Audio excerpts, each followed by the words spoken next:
Gol kedua Indonesia pun berasal dari throw-in Arhan. Terlihat Fahrudin sengaja berdiri mengganggu kiper Curaçao. Bola dilempar Arhan menuju ke kerumunan pemain Curaçao dan Indonesia. Fahrudin yang awalnya ganggu kiper lawan mendekat untuk ambil bola dari Arhan dan pemain Curaçao tidak mampu antisipasi. Skema ini terlihat seperti sudah dilatih. Kalau pemain Indonesia berada di sekitaran kerumunan tersebut, tidak ada yang melompat selain Fahrudin untuk ambil bola. Tercipta gol.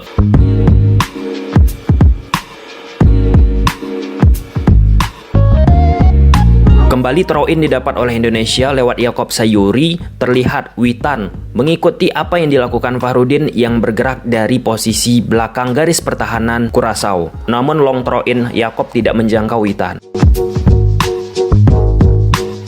Dan Arhan bersama Fahrudin kembali mengulangi beberapa treatment ketika Arhan mengarahkan bola ke Fahrudin. Pemain Curaçao pun tidak membiarkan Fahrudin langsung lagi berhadapan dengan kiper dan akhirnya gagal.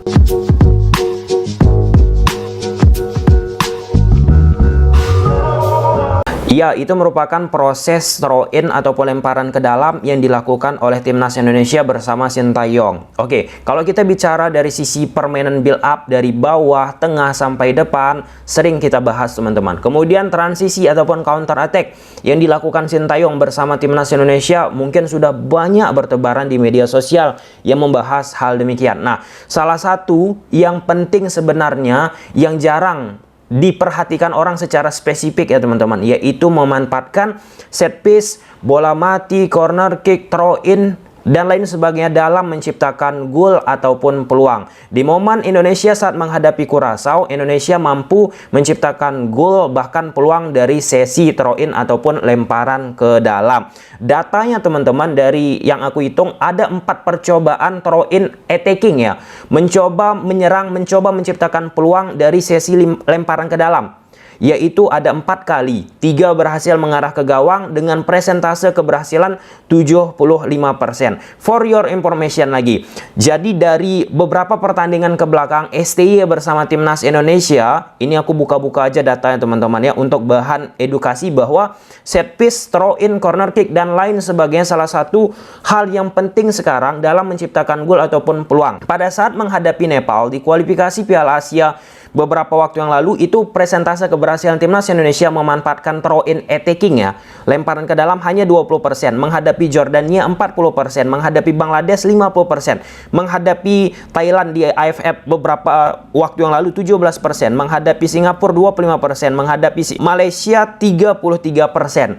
Artinya apa yang ingin aku sampaikan secara pelan-pelan, bukan hanya dari sisi permainan timnas Indonesia yang diperbaiki Sintayong. Dari sisi permainan yang aku sebut itu apa? Permainan yang kelihatan dari kasat mata secara jelas ya teman-teman. Permainan fase build up, proaktif dari bawah 1-2 sentuhan, kemudian transisi counter dan lain sebagainya teman-teman. Nah, salah satu yang dirubah juga dari sisi set piece. Bayangkan dari beberapa pertandingan yang aku sebutkan tadi, Indonesia menghadapi Curaçao, dari sisi attacking khususnya throw in attacking teman-teman, itu merupakan salah satu pertandingan yang terbaik dari sisi presentase keberhasilan 75%.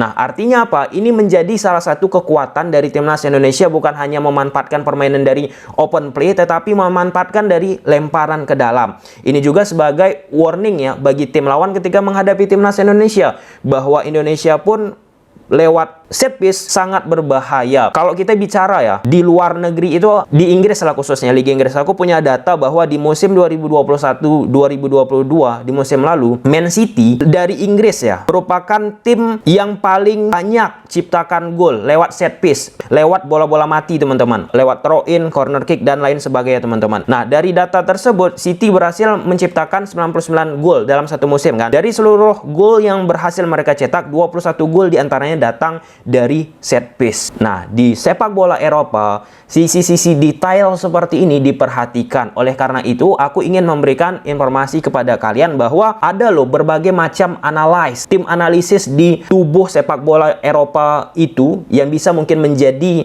bahan acuan, menjadi bahan pelajaran kita di tim-tim Liga Indonesia. Mungkin di tim Liga Indonesia pun sudah menerapkan hal demikian.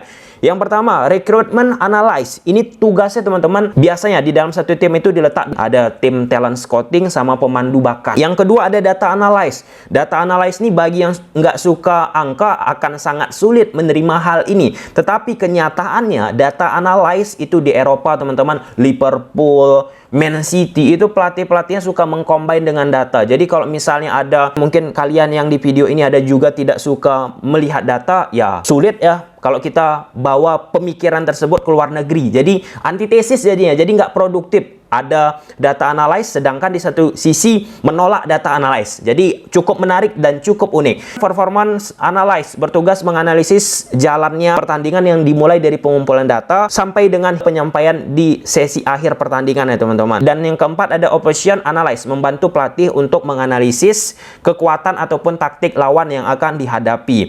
Kemudian ada training analyze untuk menyesuaikan dan mencocokkan latihan tepat bagi suatu tim. Kemudian ada yang aku sampaikan yang terakhir ini, set piece analyze. Ini dilakukan oleh Spurs bersama Pochettino beberapa waktu yang lalu. Ada tuh latihan secara spesifiknya teman-teman.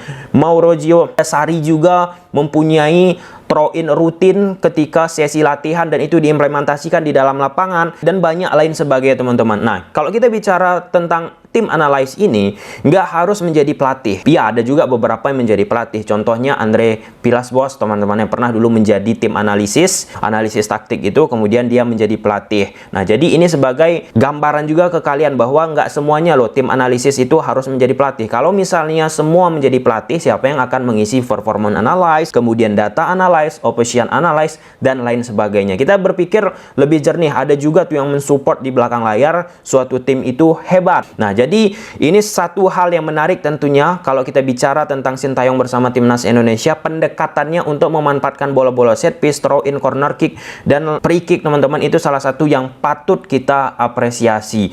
Oke, kita geser ke informasi selanjutnya teman-teman ya. Jadi Malaysia kemarin menghadapi Tajikistan di King Cup Piala Raja Thailand kalau nggak salah aku. Nah, itu penampilan baik menurut aku ya ketika mereka mampu mendominasi jalannya pertandingan. Kemudian Tajikistan lebih bermain menunggu. Sayangnya lapangan di pertandingan tersebut tidak begitu maksimal akibat hujan deras teman-teman. Sehingga finishing dari Malaysia ataupun Tajikistan nggak mampu menciptakan banyak gol dan akhirnya harus berujung ke babak penalti. Yang ingin aku sampaikan bahwa Malaysia bersama pelatihnya yang baru sekarang asal Korea teman-teman, Kim Panggon, kemudian didukung oleh staf dan analis yang berasal dari Barcelona juga menjadi warning di kancah sepak bola Asia Tenggara. Tapi di pertandingan ini di babak kedua pun Malaysia mengalami penurunan sehingga Tajikistan beberapa kali akhirnya mendominasi permainan dan beberapa kali menciptakan peluang. Namun sayangnya satu gol yang diciptakan oleh Tajikistan berujung offside. Artinya di sini juga fisik yang dimiliki oleh pemain-pemain Malaysia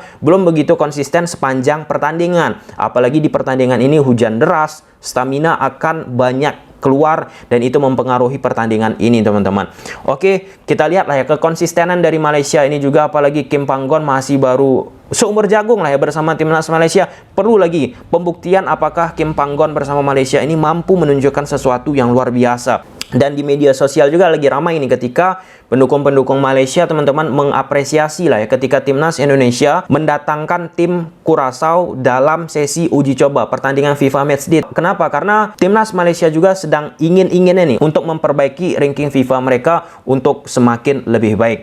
Oke, yang ketiga teman-teman kita bahas perpanjangan kontrak Sintayong. PSSI lewat Pak Iwan Bule kabarnya sudah mendengar aspirasi dari kiri kanan untuk memperpanjang kontrak Sintayong. Ini sama seperti yang aku sampaikan di video kemarin. Kalau memang ingin untuk mematenkan gaya permainan ini, untuk menyempurnakan, semakin membaikkan, setidaknya harus diberi kesempatan lagi bagi Sintayong. Kenapa? Ketika sudah dirubah lagi misalnya susunan pelatih dan lain sebagainya, harus membangun dari awal. Dan paling penting daripada ini semua teman-teman, apa filosofi yang dimiliki oleh PSSI saat ini untuk pembinaan? Karena kan pembinaan ini muaranya akan menghasilkan pemain-pemain muda. Pemain-pemain muda ini kan harus memiliki asupan-asupan ilmu. Apa sih buku kurikulum sepak bola Indonesia sekarang ini? Oke, Villanesia ini udah kita bahas di video kemarin. Kalau kita bicara Villanesia kok formasinya 3 back. Nah, artinya kalau misalnya ada pergeseran ataupun adopsi itu harus diberikan masukan ataupun diberikan tambahan oleh PSSI untuk bisa menyelaraskan antara timnas senior sampai dengan bawah.